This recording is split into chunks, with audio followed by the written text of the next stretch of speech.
नमस्कार विद्यार्थी मित्रांनो, मी अभिजित तुमचे माझे YouTube चॅनल फ्युचर ब्युरोक्रॅट्सवर मनापासून स्वागत करतो. मी घेऊन येत आहे तुमच्यासाठी MPSC राज्यसेवा पूर्व परीक्षा पेपर 1 म्हणजेच GS1 चे डिटेल अनालिसिसची व्हिडिओ सिरीज. ही सिरीज बनवण्यामागचा माझा उद्देश हा आहे की सध्या ट्रेंडमध्ये ज्या प्रकारचे प्रश्न येत आहेत व त्यांचा सोर्स काय आहे, इलिमिनेशन मेथडचा योग्य वापर कसा करावा, एक्झाममध्ये टाइम मॅनेजमेंट कसं करावं आणि कशा प्रकारे अनालिसिस आपल्याला काही गोष्टी माहीत नसताना किंवा काही गोष्टींची माहिती अपुरी असताना सुद्धा प्रश्न सॉल्व्ह करायला मदत करतात. बघा, काही गोष्टी आपण माहीत नसतात, कधी कधी आपण फर्स्ट टाइम बघतो, कधी कधी आपल्याला थोडी कमी माहिती असते एखाद्या प्रश्नाविषयी, तर आपण PIQचं नॉलेज वापरून कसे प्रश्न सॉल्व्ह करू शकता हे सुद्धा आपण पाहणार आहोत. तसेच आपण PIQ अनालिसिस करून सिलेबस मधील इम्पॉर्टंट टॉपिक्स कुठले आहेत, इम्पॉर्टंट थीम्स कुठले आहेत किंवा गव्हर्नमेंटचे स्कीम्स म्हणा, गव्हर्नमेंट बजेट म्हणा आणि करंट अफेअर्सचे एकदम व्यवस्थित वर्गीकरण करू शकतो. PIQs are like light house in your preparation. ते आपल्याला मार्गदर्शक काम करतात. जसं लाईट हाऊस समुद्रामध्ये जहाजांना त्यांच्या ध्येयापर्यंत जाण्यासाठी मदत करते ना, सेम त्याच प्रकारे सुद्धा PIQs आपल्याला आपल्या प्रिपरेशन मध्ये मार्ग दाखवत असतात. आता आपण ज्या काही गोष्टी करतो त्या रोजच्या प्रिपरेशन मध्ये कव्हर झालेल्या नसतात. बघा, अशा वेळेस काय करायचं, किती प्रश्न सोडवावे, कोणता प्रश्न सोडू नये, हे एक्झाम हॉलमध्ये काही नाही फार महत्वाचं. कारण आपण बघतो एकदम म्हणजे सिंपल एखादा क्वेश्चन चुकतो आणि मुलांचे पॉईंट्स आहे ना, मार्क्स म्हणजे रिझल्ट जातात. तर या साध्याच असतात पण फार गंभीर परिणाम देऊन जाणाऱ्या चुका आपण कशा प्रकारे टाळू शकतो हे एक्झाम मध्ये टाळू शकतो आणि एक्झाम मध्ये मिळणाऱ्या निगेटिव्ह पेनल्टी पासून कसे वाचू शकतो हे सुद्धा आपण या सिरीजच्या माध्यमातून पाहणार आहोत. तर काही शॉर्ट ट्रिक्स म्हणा, टेबल्स, चार्ट्स बनवून आपण आपले प्रिपरेशन एकदम स्मार्ट मेथडने करणार आहोत.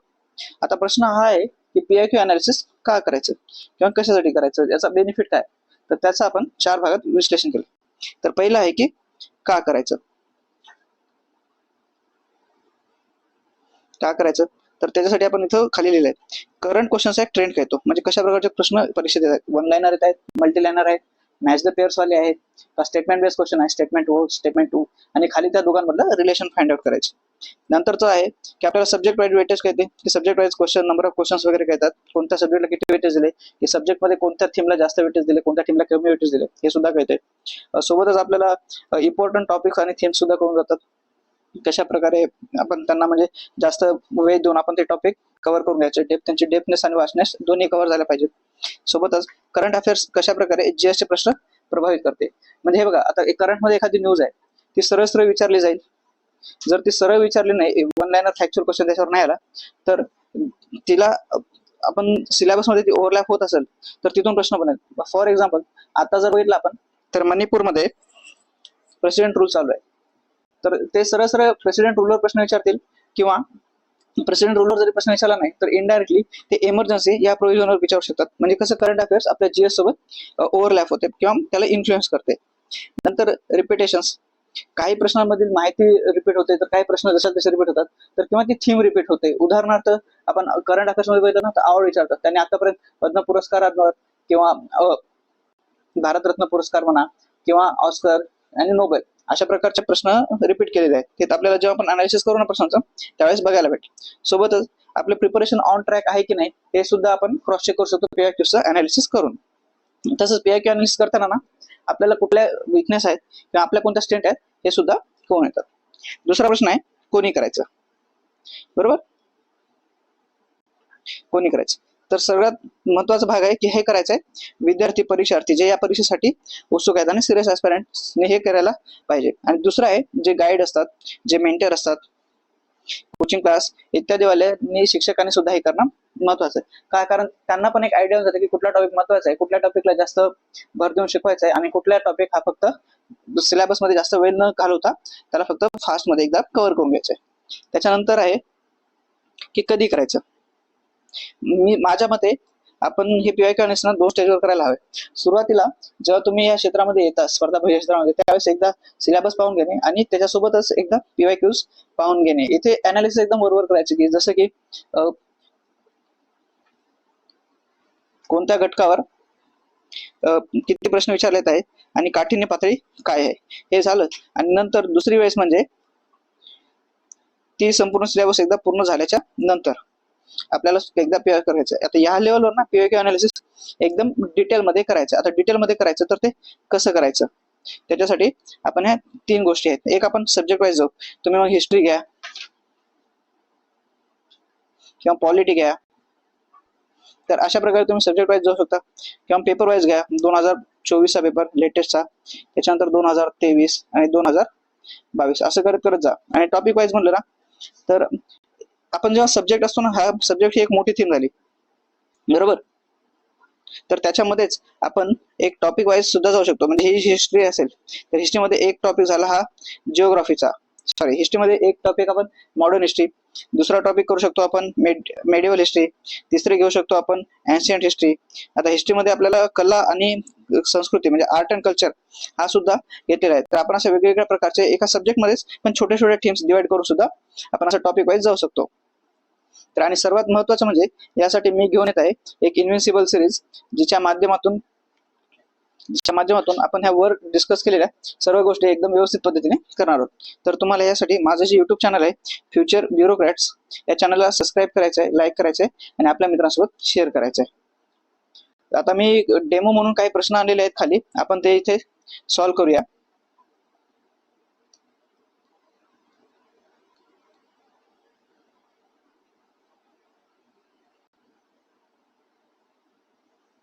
आता जर आपण बघायला गेलो तर हा प्रश्न बघा मित्रांनो, हे 2 प्रश्न, हा 2023चा प्रश्न आहे आणि हा प्रश्न 2024चा प्रश्न आहे.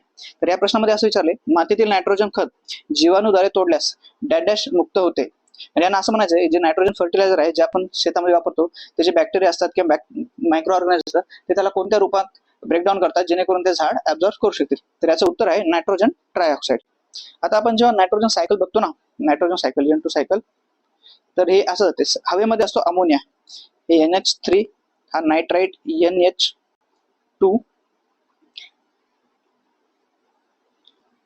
हे नायट्रोजन डायऑक्साईड NO2 आणि नायट्राइट NO3. तर आपण जर बघितलं तर ते ह्या रूपात NO3 म्हणजे नायट्राइटच्या रूपात झाडांना ते अवेलेबल असतं. तर म्हणून याचं उत्तर आहे नायट्रोजन ट्रायऑक्साईड. जर आता 2024चा प्रश्न बघितला 32 नंबरचा, त्याच्यामध्ये म्हणले की जागतिक तापमान वाढीच्या संदर्भात खालील विधानांचा विचार करा. विधान 1 आहे, तांदळाच्या लागवडी बरोबर अवायुजीवी म्हणजे अवायुजीवी जे वायूच्या ऑप्शन्स मध्ये येतात त्याला म्हणतात अनारोबिक बॅक्टेरिया, हे मिथेनचे उत्सर्जन करतात. आपल्याला माहित आहे जी भात शेती असते किंवा तांदळाची शेती असते ती थोडी दलदलयुक्त जमीन असते, कारण तिथे आपण पाण्याचा वापर जास्त होतो, तर तिथून मिथेनचं उत्सर्जन होते. तर हे पहिलं स्टेटमेंट तर बरोबर आहे. आता दुसरं स्टेटमेंट बघा, जेव्हा नायट्रोजन आधारित खतांचा वापर केला जातो तेव्हा ते मृदेत नायट्रस ऑक्साईडचे म्हणले. बघा नायट्रस ऑक्साईड म्हणजे हे NO2 च, पण आपल्याला माहित आहे 2023 मध्ये बघितले की ते काय करतात, NO3 याच्यामध्ये उत्सर्जित करतात. त्याच्यामुळे 2 नंबरचे स्टेटमेंट चुकीचं आहे आणि उत्तर यायला पाहिजे फक्त 1. आता ज्या कोणाचा पेपर होता त्याने काय केले, तर A आणि B दोन्ही करे. जर त्याने हे 2023च्या पेपरचं अनालिसिस केलं असतं तर त्याचा 2024चा प्रश्न बरोबर आला असता. म्हणजे कसं तुम्हाला एक पेपर लगेच दुसरा पेपर सॉल्व्ह करायला मदत करतं, म्हणजे ती थीम रिपीट झाली, नायट्रोजन खत वगैरे इत्यादी आपण बघितलं ना. आता नायट्रोजन सायकल वगैरे पण आपण बघितले, अमोनिया असते, अमोनियाचं रूपांतर नायट्राइट मध्ये होते, नायट्राइटचं रूपांतर नायट्रेट मध्ये होते. आता आपल्याला सिलेबस मध्ये ना वेगवेगळ्या बायोजिओकेमिकल सायकल्स आहेत.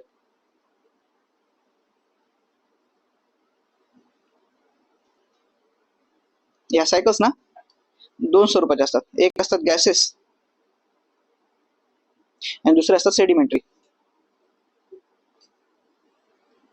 आता गॅसेस मध्ये वेगळ्या 4 सायकल आहेत. पहिली आहे ती नायट्रोजन सायकल, दुसरी आहे ती कार्बन डायऑक्साईडची सायकल, तिसरी आहे ती वॉटर वेपर H2O, त्याला आपण म्हणू वॉटर वेपर वॉटर सायकल, आणि चौथी आहे ती ऑक्सिजन सायकल O2 ची सायकल. सेडिमेंटरी मध्ये पण 2 आहेत, एक आहे सल्फर आणि दुसरी आहे फॉस्फरस. तर जेव्हा आपण हे पेपरचं अनालिसिस करू ना तेव्हा ह्याचा आपण डिटेलमध्ये पाहणार आहोत आणि अशाच प्रकारे प्रश्नांची लिंक कशी लागणार आहे, कशा एका वर्षाचा पेपर दुसऱ्या वर्षाचा पेपर सॉल्व्ह करायला आपल्याला मदत करणार आहे, हे आपण आपल्या सिरीजमध्ये ना इन डिटेल पाहणार आहोत. आता हा पुढचा प्रश्न बघा, हा 2023चा प्रश्न आहे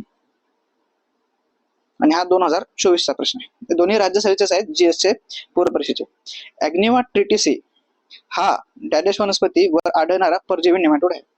आता जर तुम्हाला हा प्रश्न बघितला तर हा प्रश्न बघा, या प्रश्नामध्ये पण उत्तर गहू आहे, व्हीट म्हणतो, आणि इथे पण त्याने व्हीट म्हणजे गव्हावर पडणाराच रोग विचारलाय. इथे व्हीट ही थीम रिपीट झालेली आहे. गहू आणि डिसीज दोन्ही मध्ये एकच आहे. क्रॉप डिसीजेस नावाचे एक आपला छोटा टॉपिक असं ऍग्रिकल्चर मध्ये आपण घेऊ शकतो किंवा बेसिक सायन्स मध्ये सुद्धा घेऊ शकतो. तर आता तुम्हाला जर गव्हाचं सायंटिफिक नाव माहित असतं ना, ट्रिटिकम एस्टिवियम हे गव्हाचं सायंटिफिक नाव आहे. त्याचे ट्रिक्टी दिसते, जिथे जिथे ट्रिक्टी दिसते तिथे गव्हाच्या निगडीत आहे. आता इथे बघा ट्रिटिसिना आहे आणि इथे खाली बघा ट्रिक्टा आहे.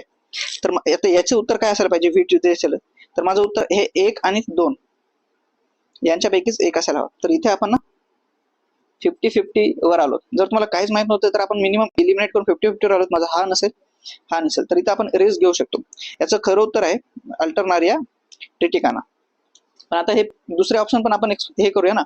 आता यावेळेस गव्हावर विचारलं, कदाचित पुढच्या वेळेस तांदळा विचारतील. तर तांदळाचं नाव काय आहे?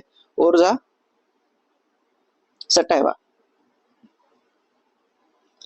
तशा प्रकारे जर तुम्हाला कुठे ओरझा दिसला तर ते तांदळाशी निगडीत आहे असं लक्षात ठेवा. आता हे बाजरी आहे. बाजरीचं नाव आहे काय आहे? पेनिसिलियन पेनिसिटम ग्लायकम. आणि हे आपले ज्वार ज्याला आपण म्हणतो सोरगम बायकलर.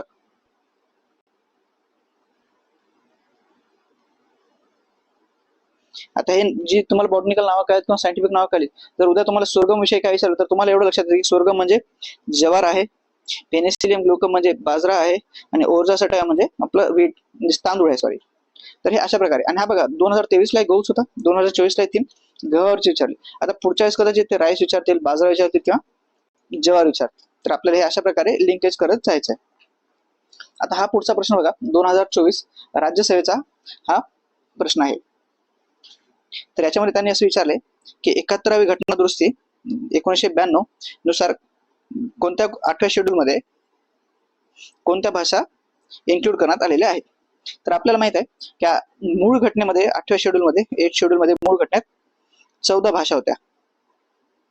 14 भाषा होत्या. पण आता त्यांची संख्या वाढून झालेली आहे 22. म्हणजे जवळपास 8 भाषांची वाढ झालेली आहे. बरोबर. आता त्या 8 भाषा कोणत्या वाढल्या ते आपण सिक्वेन्सने पाहू. तर सगळ्यात पहिलं 21वी घटना दुरुस्ती 1967 नुसार एकच भाषा वाढली होती आणि ती होती सिंधी. सिंधी भाषा झाली होती. त्याच्यानंतर ही 71वी घटना दुरुस्ती झाली 1992 आणि त्याच्यामधून 3 भाषा आल्या. एक होती नेपाळी, दुसरी होती मणिपुरी आणि तिसरी होती कोकणी. त्याच्यानंतर 2000 म्हणजे 92वी घटना दुरुस्ती 2003 मध्ये 4 भाषा ऍड केल्या. तर त्याच्यातली पहिली होती बोडो, दुसरी होती डोंगरी,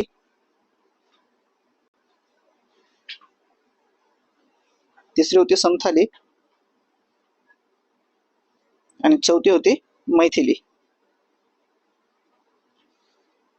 तर आपण आता इथे बघितले की 3 भाषा आतापर्यंत ऍड झाल्या होत्या. 21वी घटना दुरुस्ती 1967 एक भाषा आली होती सिंधी. 71वी घटना दुरुस्ती 1992 3 आल्या होत्या नेपाळी, मणिपुरी, कोकणी. आणि 92वी घटना दुरुस्तीने 4 भाषा आल्या होत्या बोडो, डोंगरी, संथाली आणि मैथिली. जर आपण बघितलं आता इथे याची ट्रिक काय म्हणते NMK नेपाळी, मणिपुरी आणि कोकणी. तर आता इथे नेपाळी आहे, मणिपुरी आहे आणि कोकणी आहे. तर हे मैथिली नाही.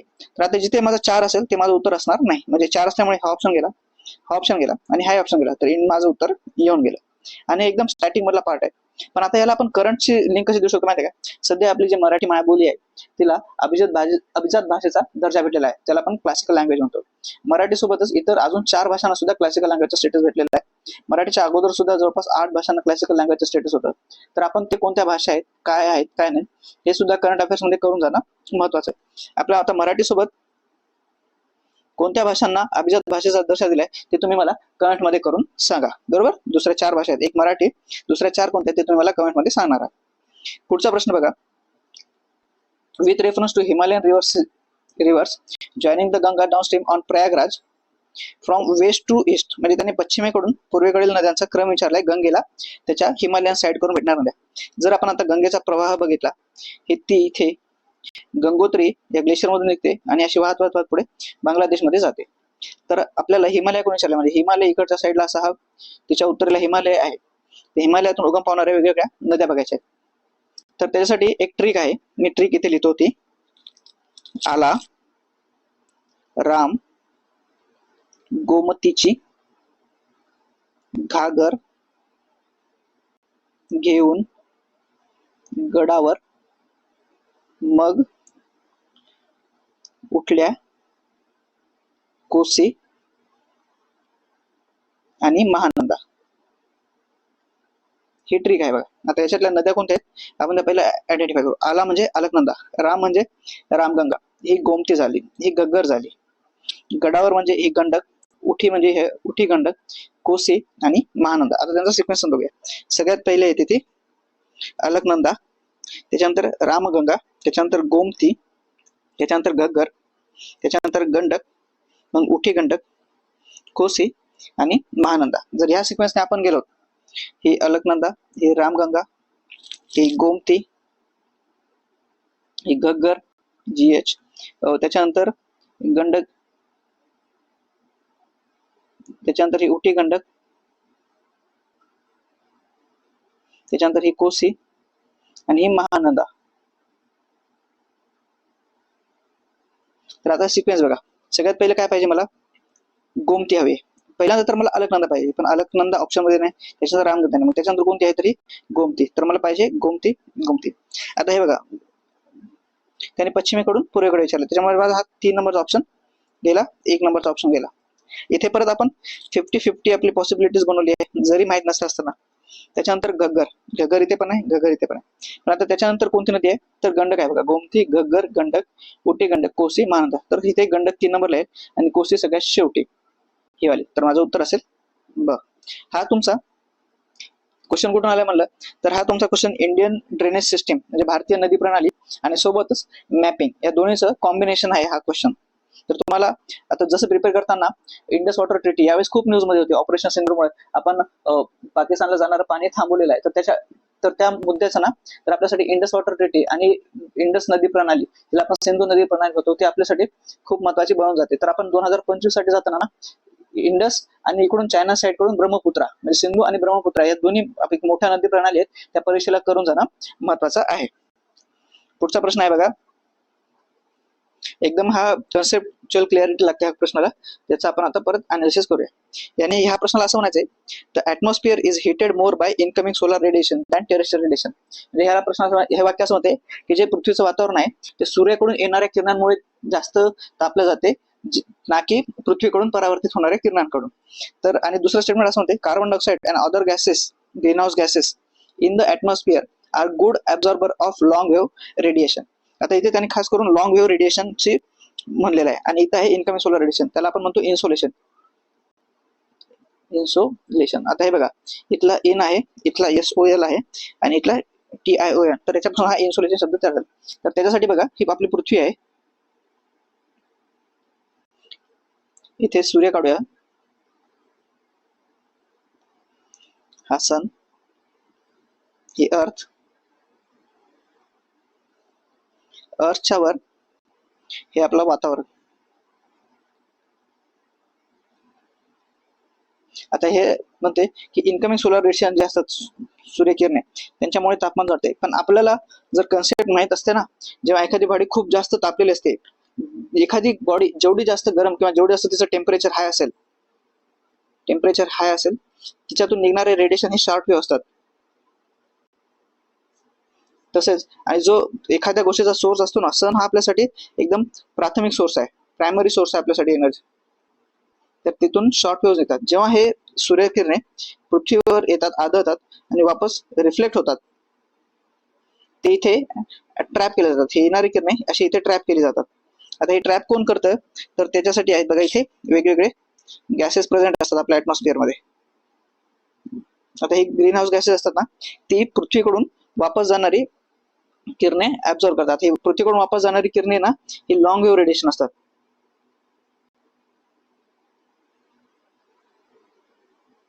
जे की इथे म्हणले दुसऱ्याच्यात, carbon dioxide and other greenhouse gases in the atmosphere are good absorber, म्हणजे ते शोषून घेतात वापस जाणारी किरणे, परावर्तित होणारी किरणे, ज्यामुळे आपल्या पृथ्वीचे तापमान वाढायला सुरू होते. आता दुसरे ग्रीन हाऊस गॅसेस कोणते कोणते आहेत? एक नंबर आहे कार्बन डायऑक्साईड, त्याच्यानंतर आहे मिथेन, ज्याचा फॉर्म्युला CH4 आहे, त्याच्यानंतर आहे nitrogen dioxide, sulphur dioxide, CFC, HFC, ozone, water vapour,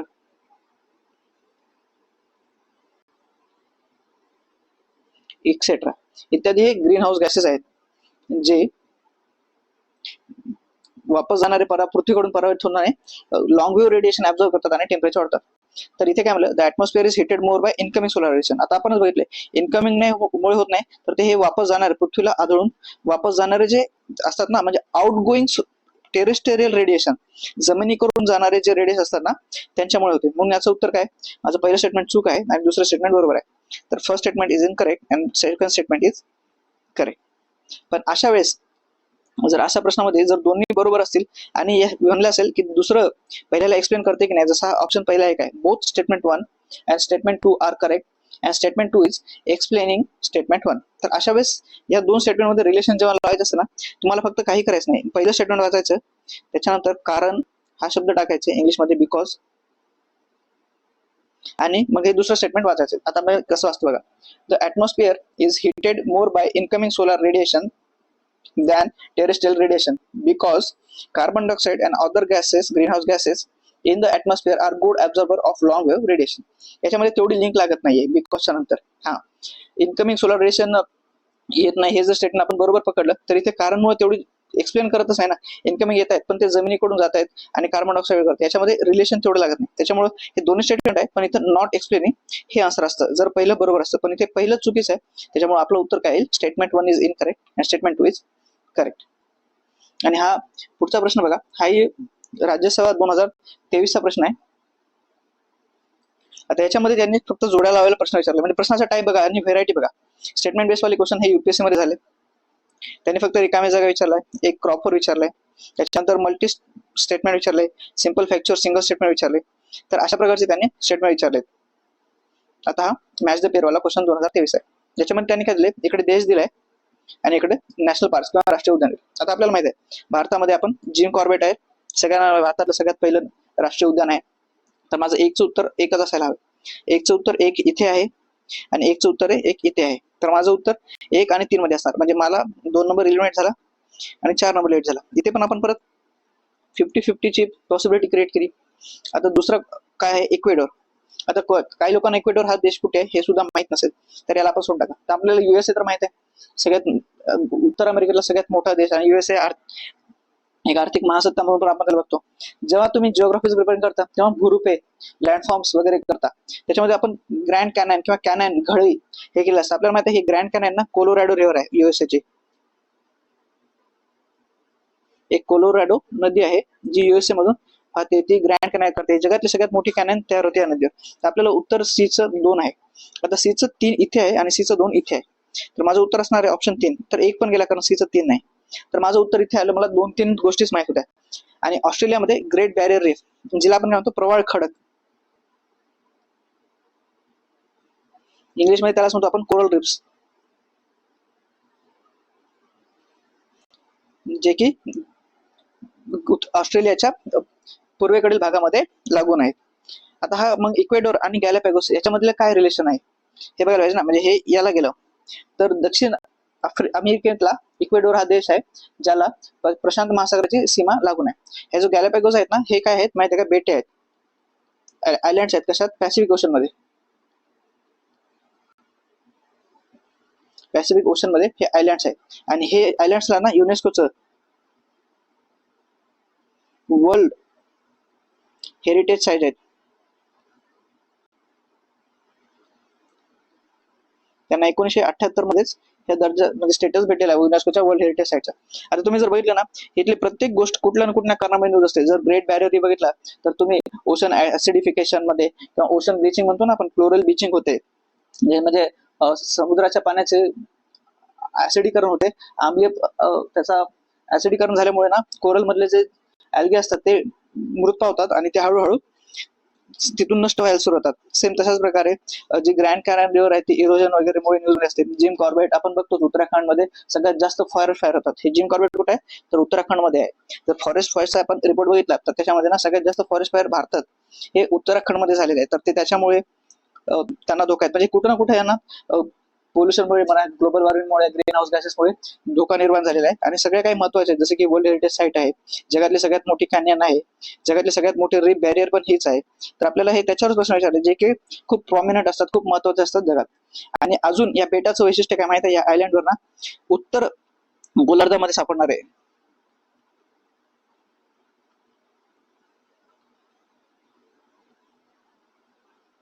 नदर हेमिस्फिअर सापडणार आहे एकमेव पेंग्विन ज्याला म्हणतो ना आपण, ते सापडतात या बेटावर. आणि त्यांचं सायंटिफिक नाव आहे फेनिस्कस मेडिक्युलस. काय नाव आहे त्याचं? फेनिस्कस मेंडिकुलस. मराठीत पण लिहितो मी इथे.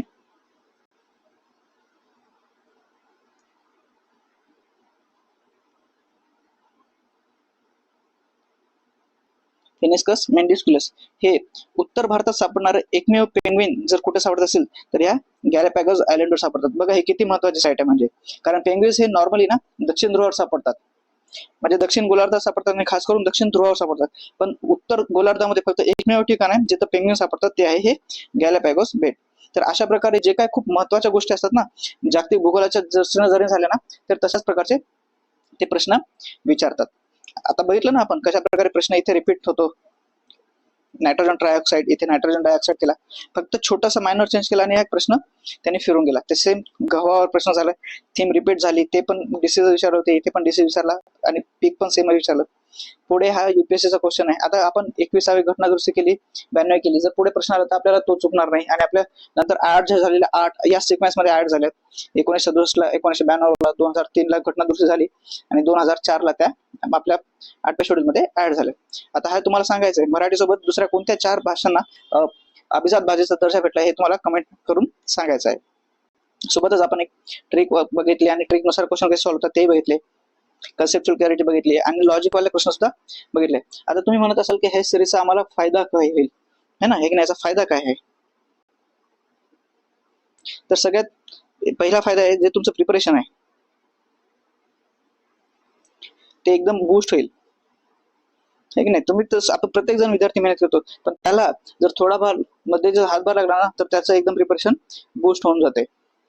दुसरं, आपण जो अभ्यास केला ना त्याच्याविषयी सेल्फ कॉन्फिडन्स असतो, म्हणजे आपला सेल्फ कॉन्फिडन्स सुद्धा वाढतो. आपण जो अभ्यास वगैरे केला त्याच्यावर आपण भरोसा ठेवू शकतो. तिसरा, एक्झाम हॉलमध्ये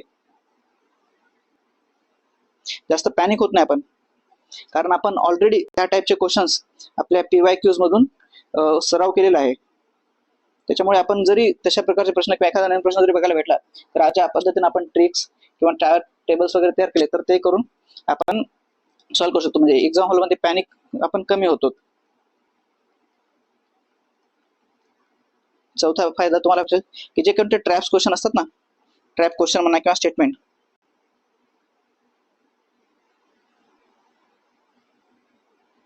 ते आपण इझिली आयडेंटिफाय करतो.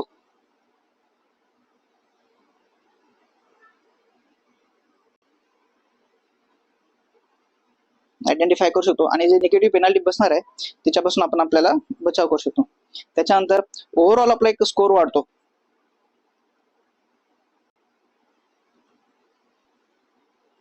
ओव्हरऑल आपला जो स्कोर आहे ना एक्झामचा वाढत जातो. त्याच्यानंतर 6वा फायदा असा आहे की एक्झाम मध्ये किती अटेम्प्ट करावा. आणि हा तुम्हाला मी जे वर म्हणलं होतं अटेम्प्ट आणि कट ऑफचं रिलेशन, ते आता मी ते सांगतो. म्हणजे एक एकूण दर किती क्वेश्चन अटेम्प्ट करावे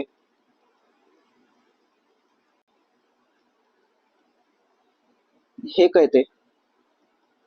आता बघा 2024चा कट ऑफ आहे GS चा 117.50 मार्क राज्यसेवेचा. आता तुम्हाला जर 117.50 मार्क घ्यायचे असतील ना तर जवळपास तुमचे 57 प्लस किंवा 57 म्हणण्यापेक्षा 59च्या आसपास प्रश्न बरोबर यावं लागतील. 59 क्वेश्चन्स हे तुमचे बरोबर पाहिजेत.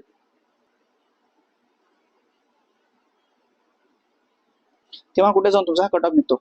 आता तुम्ही जर 70 अटेम्प्ट केला किंवा 80 अटेम्प्ट केला तर तुमचे जे ॲक्युरसी आहे ना ती जवळपास 80 ते 85% पाहिजे, तरच तुम्ही तिथपर्यंत जाऊ शकता.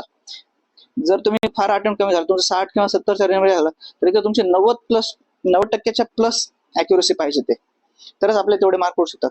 त्याच्यामुळे ना पीवायक्यूच्या अनालिसिस मधून आपल्याला एक सिक्युअर अटेम्प्ट किती असावा, म्हणजे जेणेकरून आपल्याला निगेटिव्ह पेनल्टी जरी बसली तरी आपल्याला मार्क थोडेफारच कमी होतील आणि आपण कट ऑफ इझिली पार करू शकू.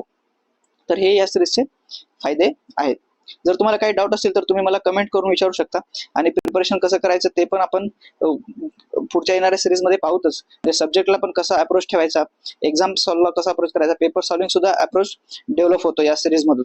म्हणजे आपण पीवायक्यू अनालिसिस करून ना आता ह्या प्रश्नावर बघू शकतो की कसं आपल्याला पेपर सॉल्व्ह करायचा अप्रोच सुद्धा बघतो, एखाद्या प्रश्नाला कसं बघायचं ते सुद्धा आपल्याला कळून जाते. आणि सोबतच आपल्याला सायमल्टेनियसली म्हणजे आता ह्या प्रश्न विचारला नेटवर्क सायकल, मग आपल्याला भविष्यात काय विचारू शकतात ते कार्बन सायकल विचारू शकतील, हायड्रोजन सायकल, ऑक्सिजन सायकल किंवा सल्फर फॉस्फरस असे सायकल्स विचारू शकतील. तर त्याच्यासाठी आपल्याला तयार राहायचं आहे. तर याच्यासाठी तुम्हाला काय करायचंय, माझं हे जे फ्युचर ब्युरोक्रेट्स चॅनल आहे या चॅनलला तुम्हाला सबस्क्राईब करा, लाईक करा, शेअर करा आणि आपल्या मित्रांसोबत पण ह्या चॅनलची लिंक सेंड करा. धन्यवाद मित्रांनो, थँक्यू.